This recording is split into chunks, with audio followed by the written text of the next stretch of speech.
Hello students, welcome to my channel Pragati institute. स्वागत है आप सभी का मेरे इस चैनल पर जिसका नाम है प्रगति इंस्टीट्यूट। तो पिछले वीडियो में मैं आप लोगों को एक चैप्टर शुरू करवाया था मैंने, admission of a new partner, और उसमें नया लाभानी अनुपात निकालना मैंने आपको बता दिया था। अब जो गुडविल है, ख्याति, उसको किस तरह से एंटर किया जाएगा बुक्स में, किस तरह से उसका लेखा किया जाएगा, तो इसके बारे में क्या व्यवस्थाएं हैं, इसके बारे में थोड़ा सा पढ़ लेते हैं। तो गुडविल क्या चीज़ है ये मैं पहले बता चुका हूँ आपको। गुडविल का वैल्यूएशन भी मैंने आपको बताया हुआ है। और अब नए साझेदार के प्रवेश पर फर्म की पुस्तकों में ख्याति का लेखा किस तरह से होता है, इसके बारे में देखते हैं। तो नए साझेदार के प्रवेश के समय यदि पुस्तकों में ख्याति खाता खुला हुआ नहीं है तो समझौते के अनुसार निम्न में से किसी एक विधि द्वारा ख्याति का लेखा पुस्तकों में किया जाता है। नए साझेदार के द्वारा जो ख्याति की रकम लाई जाती है वो पुराने साझेदारों में उसी अनुपात में वितरित कर दी जाती है जिस अनुपात में वे नए साझेदार को उसके लाभ का हिस्सा देते हैं। मतलब कि उनका जो सैक्रिफाइस का रेशो होता है, पुराने पार्टनर्स का त्याग का अनुपात जो होता है, तो उसी अनुपात में जो ख्याति की रकम होती है, नया साझेदार जो लाता है, तो उसको उनके खातों में वही क्रेडिट कर दिया जाता है। तो इसके लिए पहली व्यवस्था इन्होंने ये बताई है कि नए साझेदार द्वारा ख्याति की रकम जो नकद लाई जाती है वो अगर पुराने साझेदारों को दे दी जाए और वे उसे आपस में बांट लेते हैं, तो लेकिन पुस्तकों में इसका कोई लेखा ना किया जाए। यानी कि गुडविल जो नया साझेदार लाया और उसको पुराने साझेदारों ने अपने आपस में बांट लिया, लेकिन बुक्स में अगर उसकी कोई एंट्री नहीं की जाती है तो ऐसा करना किसी भी पक्ष के हित में नहीं है, क्योंकि इस बात का जो है कोई प्रमाण उसमें पुस्तकों से नहीं मिल सकता कि नए साझेदार ने ख्याति की रकम पुराने साझेदारों को चुकता कर दी है। अब तो इसलिए जो है इसको ठीक नहीं माना जाता है कि इसका अगर लेखा नहीं किया जाता है तो। अब दूसरा जो इसकी व्यवस्था है उसमें नया साझेदार अपने हिस्से की जो गुडविल की रकम है वो फर्म में लाता है, जिसे पुराने साझेदारों के पूंजी खातों में उनके लाभानी वितरण अनुपात में क्रेडिट कर दिया जाता है। और पुस्तकों में लेखा जब हो गया, लेखा होने के पश्चात साझेदारों द्वारा ये पूरी रकम या उसकी थोड़ी रकम व्यापार में से निकाल ली जाती है।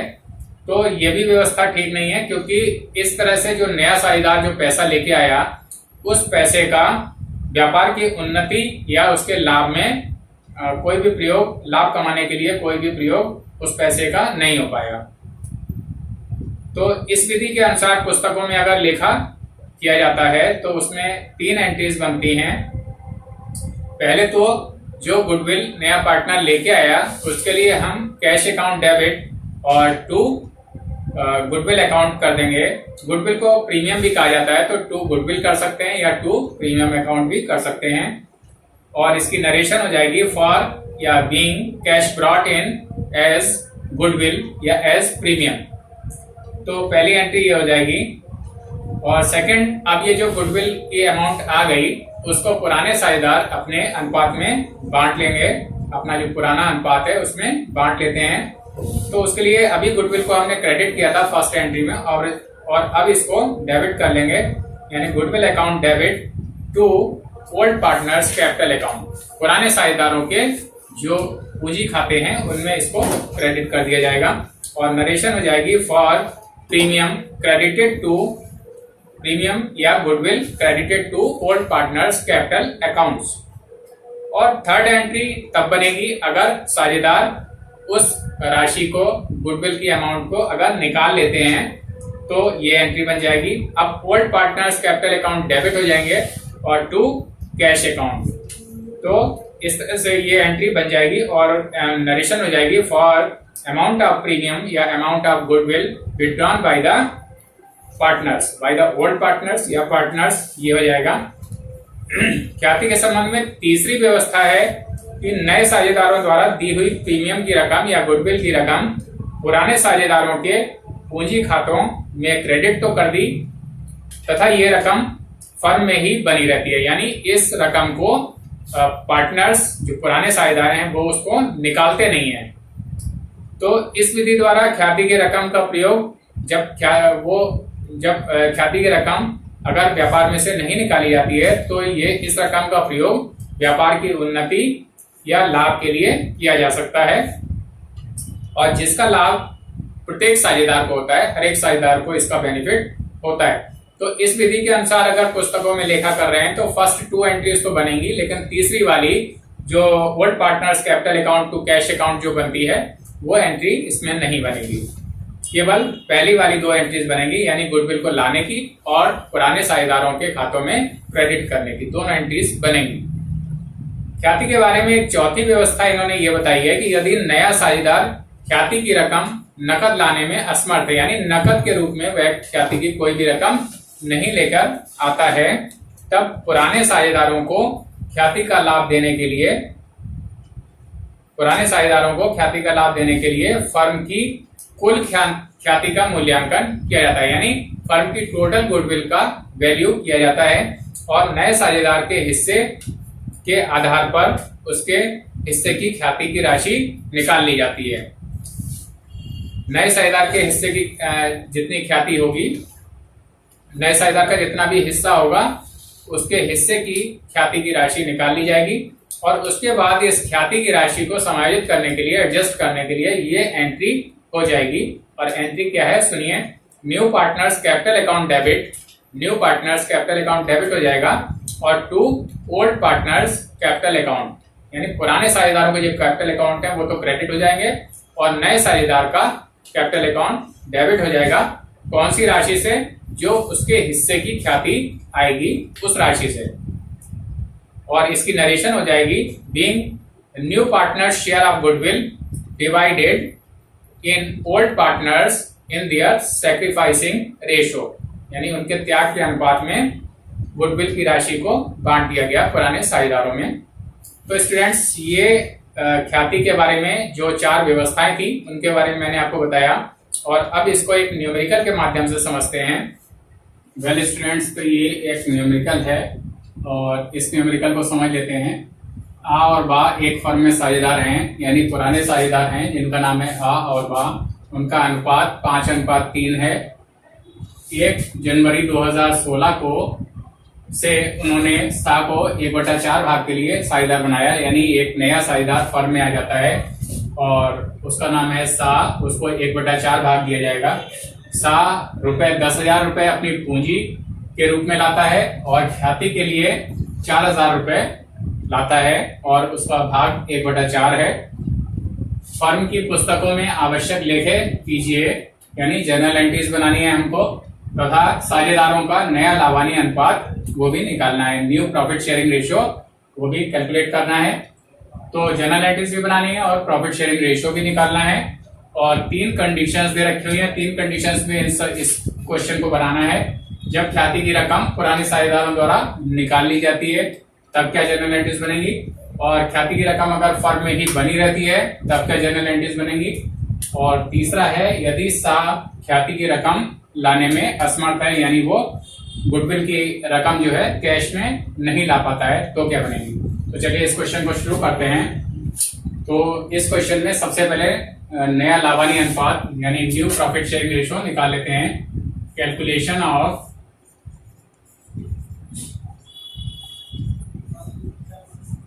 न्यू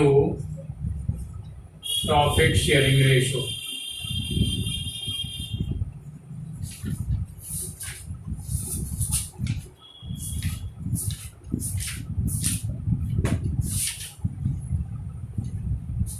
अब इसमें 2 पार्टनर्स थे जैसा कि आपको मालूम है, आ और बा, यानी तो ए का भाग था 5/8 और बी का था 3/8। तो पूरा शेयर जैसे कि आपको मालूम है कि 1 होता है और सी का, इसमें सी कितने शेयर के लिए आया था, सी का है 1/4। तो चूंकि पूरा शेयर 1 होता है तो 1 में से सबसे पहले ये वाला जो सी को हमें शेयर देना है उसको लेस कर देंगे तो 4 1 4 माइनस 1 इक्वल 3/4, 3/4 बचा और इसमें से ही ए और बी को शेयर दिया जाएगा। तो ए का is new share is equal to 3/4 into 5/8, इसका कर लेंगे 5/8 और ये हमारा आ जाएगा 15/32। ऐसे ही डी का न्यू शेयर निकाल लेंगे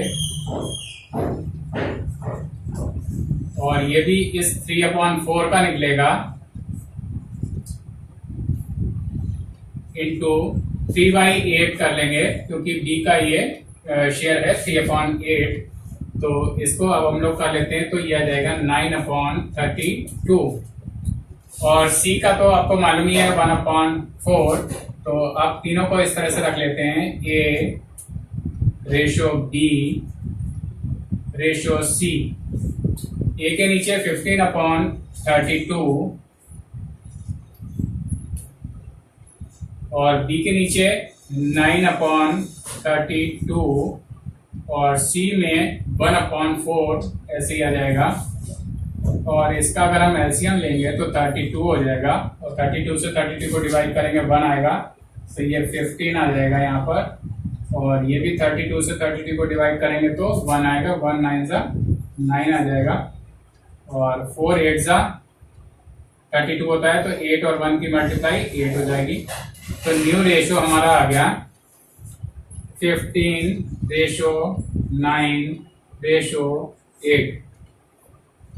ये हमारा आ गया न्यू रेशो।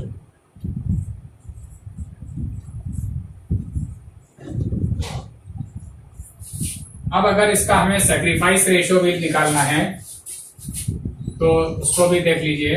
हालांकि इसमें पूछा नहीं है लेकिन फिर भी देख लेते हैं सैक्रिफाइस रेशो कैसे कैलकुलेट होगा। तो इसके लिए जो ए का जैसे अगर हमें निकालना है तो ए सैक्रिफाइस,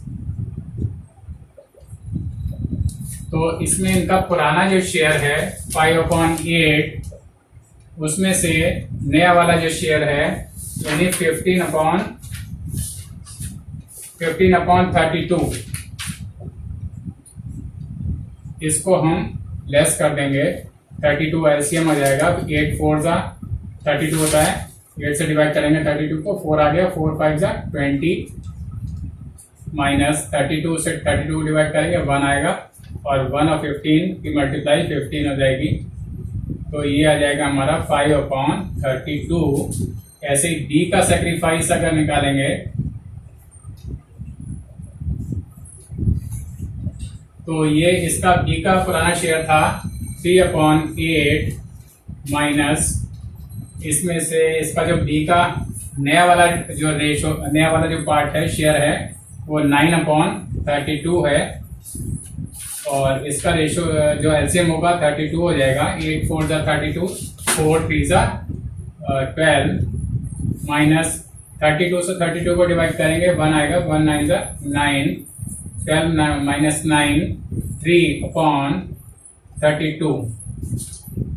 तो सैक्रिफाइस रेशो अगर हमें निकालना है तो ए रेशो बी, इन दोनों ने ही शेयर दिया है नए वाले सी को, तो इसका आ जाएगा 5/32 रेशो 3/32। अब नीचे जो डिनोमिनेटर है वो सेम है, यहाँ भी 32 है, यहाँ भी 32 है, तो इसका रेशो हो जाएगा 5/3।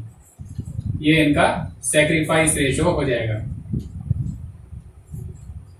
Sacrifice ratio. तो स्टूडेंट्स जो नया लाभानी अनुपात निकालना था वो मैंने आपको निकालना बता दिया और साथ में सैक्रिफाइस रेशो वो भी आपको बता दिया, त्याग अनुपात जिसको हिंदी में कहते हैं। तो ये दोनों चीजें हो गई। अब जनरल एंट्रीज इसकी क्या होंगी हर एक केस में, तो उसको देख लेते हैं। तो स्टूडेंट्स अब इसकी जो जनरल एंट्रीज हैं उनको अब हम लोग बनाते हैं। और पहला केस उसमें था ख्याति की रकम अगर पुराने साझेदारों द्वारा निकाल ली जाती है तो क्या एंट्रीज बनेंगी देखते हैं। जर्नल एंट्रीज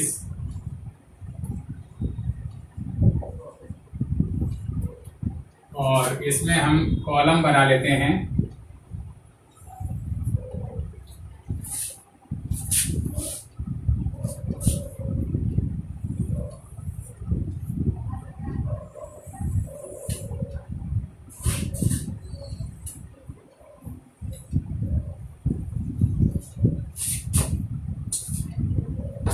अब इसमें जो फर्स्ट एंट्री है उसको शुरू करते हैं। डेट है 2016 जनवरी 1, 2016 जनवरी 1। इसमें जो फर्स्ट एंट्री बनेगी वो कैश अकाउंट डेबिट, चूंकि वो पूंजी के रूप में नया साझेदार 10,000 रुपए लाया है और ख्याति के रूप में 4,000 रुपए लाया है, तो इसके लिए पहली एंट्री बनेगी cash account debit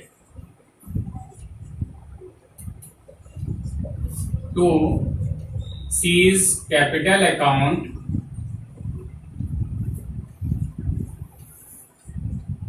to goodwill account. Goodwill लिखें या प्रीमियम लिखें, एक ही बात है। Being capital and goodwill brought in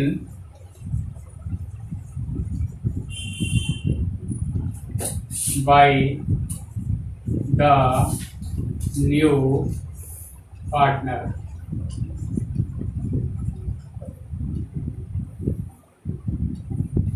और इसकी अमाउंट है 10,000 रुपए, तो कैपिटल के सामने इधर क्रेडिट साइड में आ जाएगा। 4,000 रुपए गुडविल के रूप में लाया था वो आ जाएगा, और कैश अकाउंट में टोटल 14,000 रुपए आ जाएगा। ये फर्स्ट एंट्री बन गई। और सेकंड, अब ये जो गुडविल लेके आया है उसको ओल्ड पार्टनर्स के जो प्रॉफिट शेयरिंग रेशियो है पुराना वाला, उसमें बांट दी जाएगी। तो goodwill account debit to A's capital account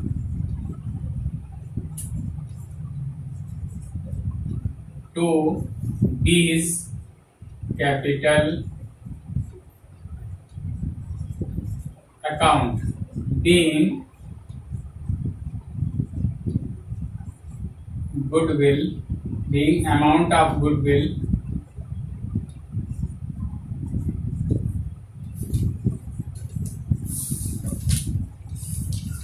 divided between old partners।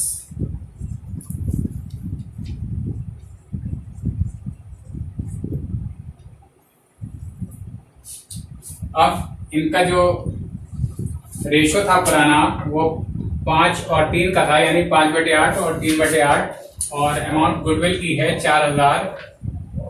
तो 5/8 अगर इसका करेंगे, 8 1 जा 8 5 जा 500 5 5 जा 25, यानी ए के सामने आ जाएगा 2,500 रुपए, और टोटल है 4,000 रुपए गुडविल की।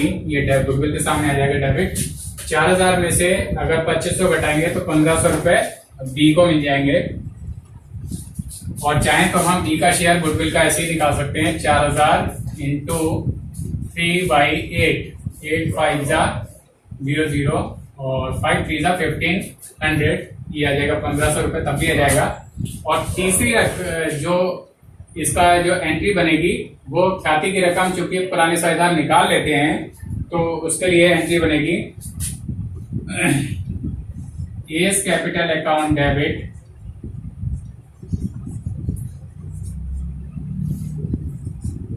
बीस capital account debit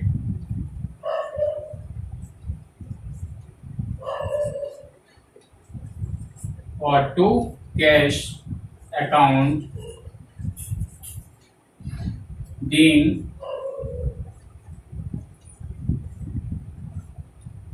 amount of goodwill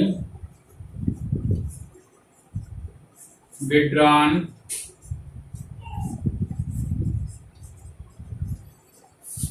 by the partners.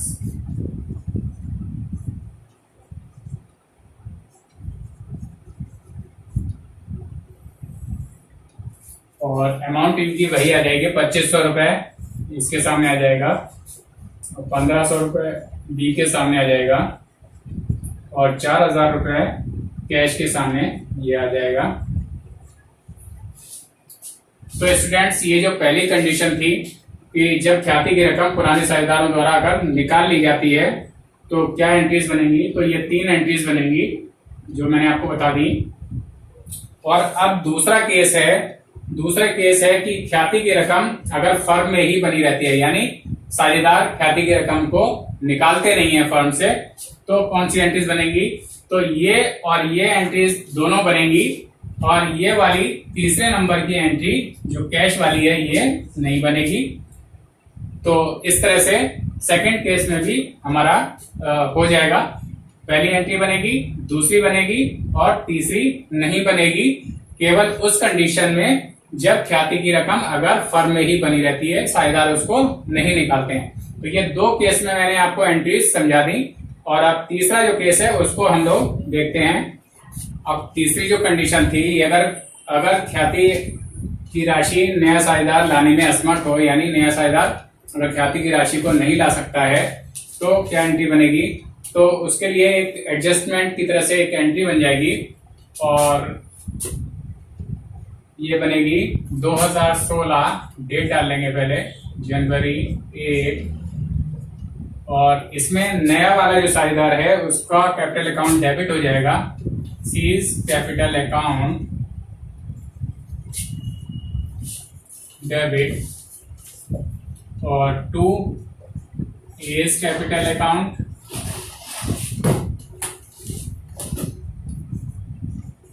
और 2 बीज capital account.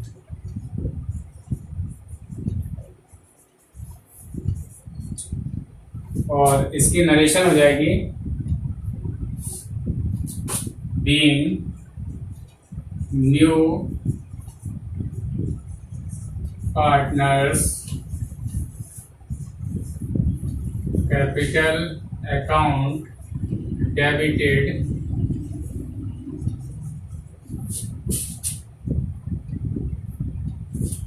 by his share of goodwill, by his share of goodwill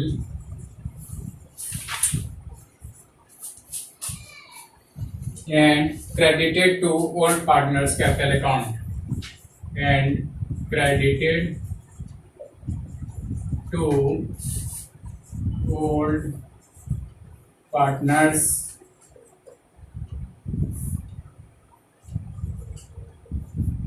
capital accounts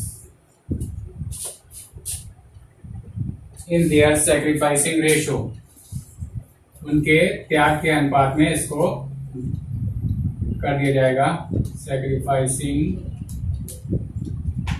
ratio.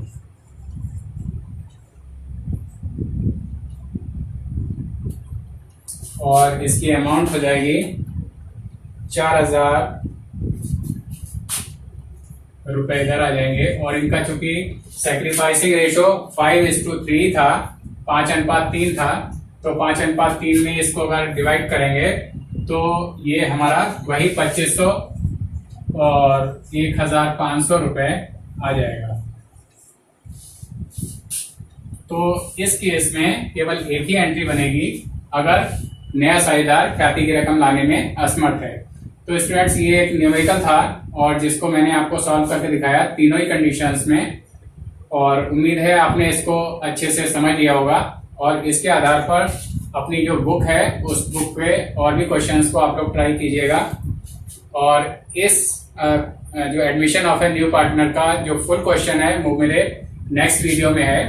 तो अब जितने भी क्वेश्चंस मैं इससे रिलेटेड करवाऊंगा वो सारे ही फुल होंगे, जिसमें रिवैल्यूएशन अकाउंट भी होगा, कैपिटल अकाउंट्स भी होंगे और बैलेंस शीट भी होगी। तो इस वीडियो को आप लोग शुरू से आखिर तक देख लें और बार बार देख लें, और अपने फ्रेंड्स और क्लासमेट्स से भी इस वीडियो को शेयर करें। इसके साथ ही पार्टनरशिप से रिलेटेड मेरे और भी वीडियोस हैं, उनको भी पहले देख लें तो आपको ये और भी अच्छे से समझ में आ जाएगा। अभी तक आप लोगों ने अगर मेरा चैनल सब्सक्राइब नहीं किया है तो चैनल सब्सक्राइब कर लें, जिससे आपको सभी नोटिफिकेशन सही समय पर और सबसे पहले मिलते रहें, उनकी जानकारी नए वीडियोस की आपको मिलती रहे। तो अपने इस वीडियो को मैं यहीं पर एंड करता हूँ। Thank you.